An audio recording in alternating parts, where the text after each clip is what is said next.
Good day, everybody. Thanks for joining me. This is my next project. It's a Westinghouse. The model number is H-378T5. When I look online, I see various dates for when these things were made, from 49 to about 53. Some people are talking about Bakelite for this radio. Mine is plastic, so maybe the early ones were Bakelite.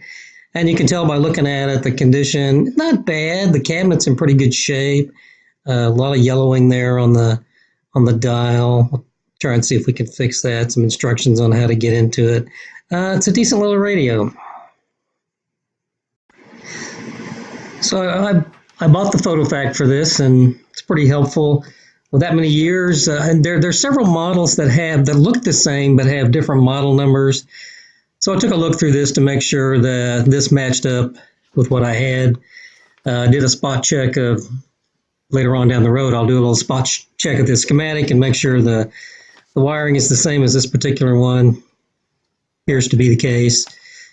So this radio, really, I don't even remember exactly where I picked this up.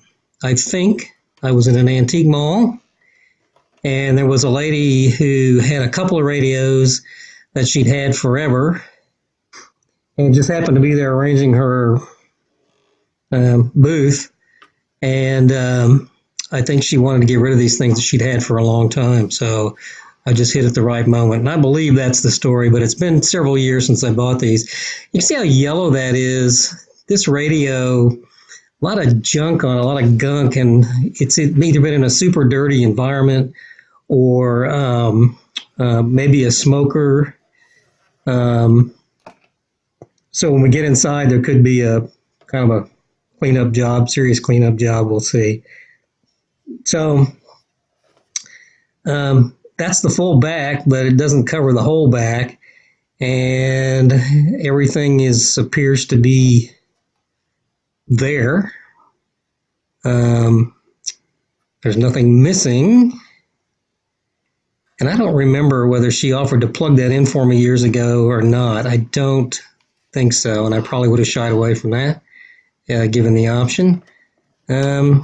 So we'll go ahead and break it apart. Those pictures on the intro, too, you will notice that the case is really not bad. It's there's no cracks or there's no pieces missing or anything like that. But it does have some roughness on the top. And we're going to have to figure out how to sort of smooth that out. I think at the end it's going to really help it look good. So, all right. So out it comes, and there's the case. Everything's dirty in there, but everything's fine. And sorry about that. I tried to move the camera so that that wouldn't happen. The first few videos I did were a little shaky. The table shook, but I guess so. I put in a little boom behind me to hold the camera. And there's a little instruction that on the bottom there that tells you how to get into it. It's got a solid plastic bottom, and it says to stick a screwdriver in there and twist ever so slightly, and then pull on a tab in the back. And how about that? Look at that. That's exactly what I did, and the bottom comes off. And, well, you know, to be expected maybe. A little dirty. That'll all clean up. But boy, is the rest of this thing kind of grungy.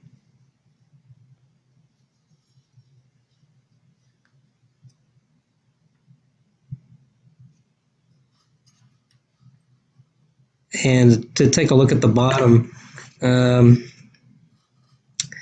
doesn't appear as though anyone has messed with this. Looks like it's original.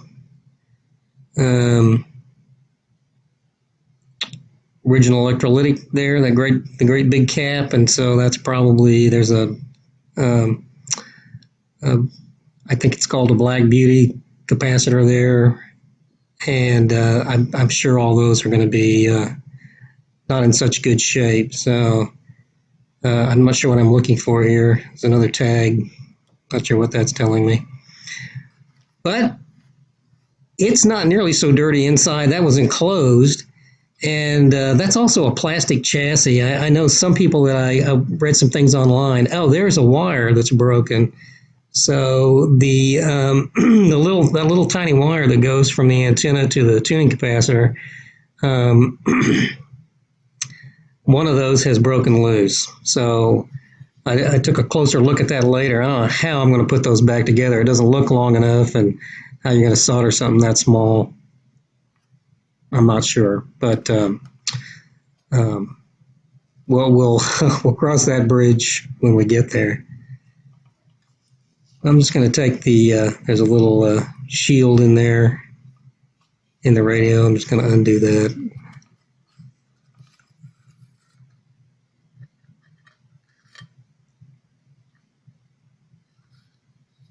Yuck.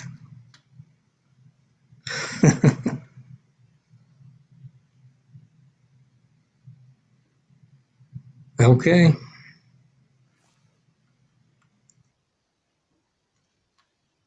Okay, here's the dirty pick section. So just some close-ups of some of the others that broken wire, and the rest of it is I don't know, cigarette or just just gunk. Just needs a good wiping down. So these little pads, my wife does manicures and pedicures, and these are little things that she uses for nails, but you can buy those at the beauty supply store. They have different size. They come in bricks, and each one of them individually goes for about 25 cents, but you can buy a whole brick. And I'm going to pull each tube out and just do some sanding. I'm going to spray some cleaner down in the sockets, and I'm also just going to do some sanding on these, every single one, because just slightly rough it up a little bit, because everything in here was so incredibly dirty. So then we're going to pull each one, we're going to stick it in the tube tester and kind of see where we're at there. Okay, so the first tube is in. That's the rectifier tube, and give me a chance to use my little solid state tester that I got at an auction, and we'll go through these one by one. I'm not going to show you every tube that I'm testing here, but just to show you that what's going on. This one checked good, so yeah. What a dumbass, right? I mean, that rectifier tube was hot. So I guess I learned a little bit, but that one's good. And so we'll go for the next tube there. Each one of these, even if you don't see it, I'm going to squirt some cleaner down in the tube socket. And I'm also going to take that little pad that I showed you before, little sanding pad, and clean off the bottom of the tubes there. They were very dirty. Everything was really dirty. So. And this radio, like I mentioned earlier, somebody who online was describing their Bakelite chassis. Well, maybe those ones, the early ones, were Bakelite, but this one is all plastic, and it does have a plastic chassis. It's kind of interesting.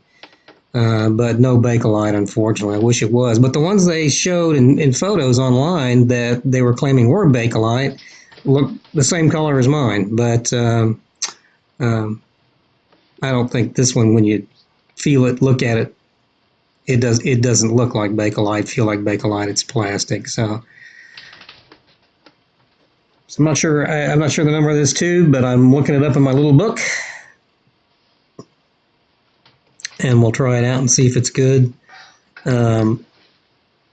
Just a spoiler, surprisingly, they all tested good, and there weren't even weak ones. They all tested well within the in the green, in the good range.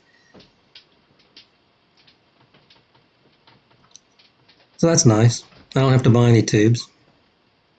I do have a small set of tubes collected here and there, but no small tubes like this. So that one tests way there in the good range.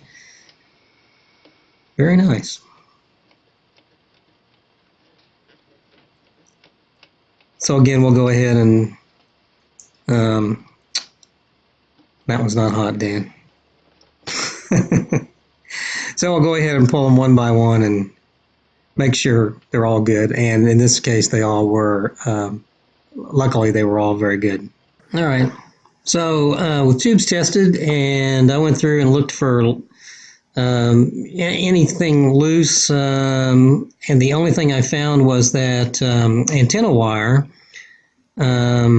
So I'm going to just jumper that right now. So from the antenna to the tuning condenser, and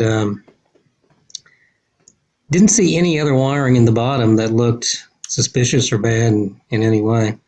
So plug it into the handy dandy isotap 2 and start to bring it up, and we'll just see what it does. We'll see what kind of results we get. It seemed a little slow to come up, but I think actually looking at this picture, I think I'm on the 75 volt range, not 100. So we need to bump it up a little bit. There you go. All right. And so, obviously with the hum, pretty clear the electrolytic is shot. So I won't do this for too long, but I'd like to see if I can get a station here, something back in the background behind that hum. And I do hear some of the more powerful local stations coming in. So to me, that's a good sign. That means there's life in there. Should be hopefully nothing major that I have to deal with.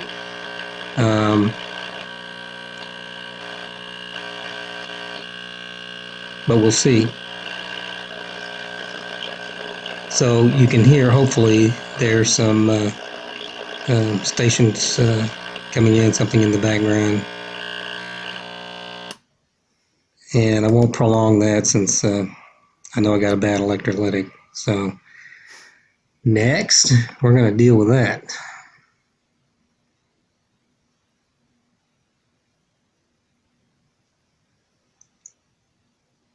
Okay, so I have an electrolytic that's going to work for this. It's not quite as big as this old one, but I think it'll fit in there very nicely.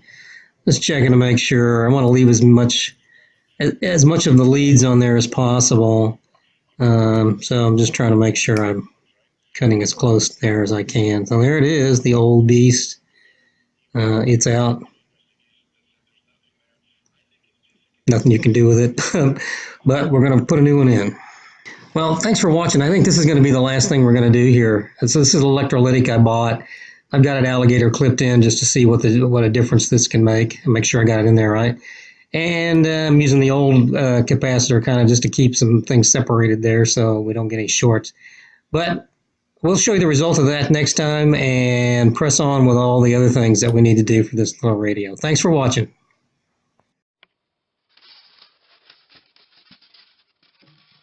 If you enjoyed my videos, I hope you'll like and subscribe.